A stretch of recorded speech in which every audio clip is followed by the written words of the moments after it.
புறப்பட்டாள்.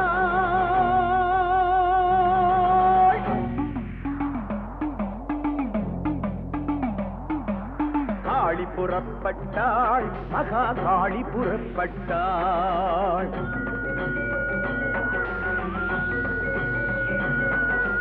காளி புறப்பட்டாள், மகா காளி புறப்பட்டாள். கோபம் கொண்டு திரிசூலம் ஏந்தியவள், கோர ரூபமுடன் உதிரம் மாந்தியவள். கோபம் கொண்டு திரிசூலம் ஏந்தியவள், கோர ரூபமுடன் உதிரம் மாந்தியவள். பாவிகளில் சிரமாலை சூடியவள், அம்பை முழக்கிட சுடலை ஆடியவள். பாவிகளில் சிரமாலை சூடியவள், அம்பை முழக்கிட சுடலை ஆடியவள். காளி புறப்பட்டாள், மகா காளி புறப்பட்டாள். காளி புறப்பட்டாள், மகா காளி புறப்பட்டாள்.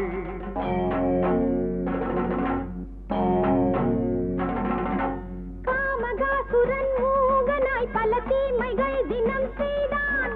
தேவி பனிமலை நீலி உமை திரிசூலி கனலென வந்தாள்.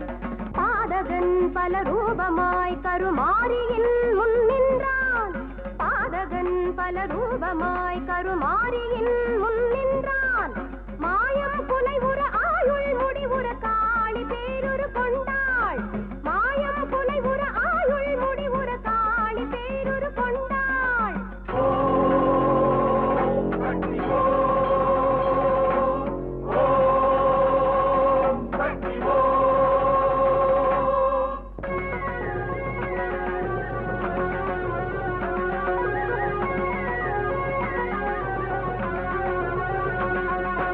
நாகமணிந்தவள் மேனியிலே அவன் நாகாத்திரமதை எய்தான். நஞ்சு எங்குமினி நெஞ்சிடாது என கருடாத்திரமதில் கொய்தாள். அவன் அக்னியாஸ்திரம் தொடுத்தான். அவள் வருணாத்திரமதை விடுத்தாள்.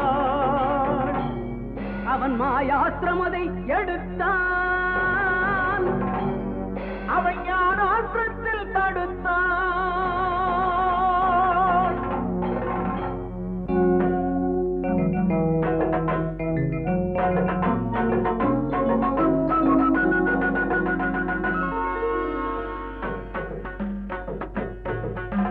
மூகாசுர ஆவி மீளாது பாரந்தன் சூலாயுதம் பருகுது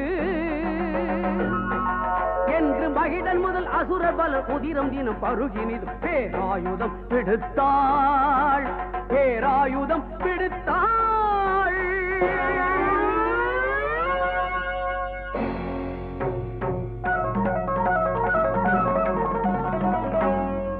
சண்ட முண்டர்களை வென்ற சூலம் அது சென்று பயனின்றி வந்ததே.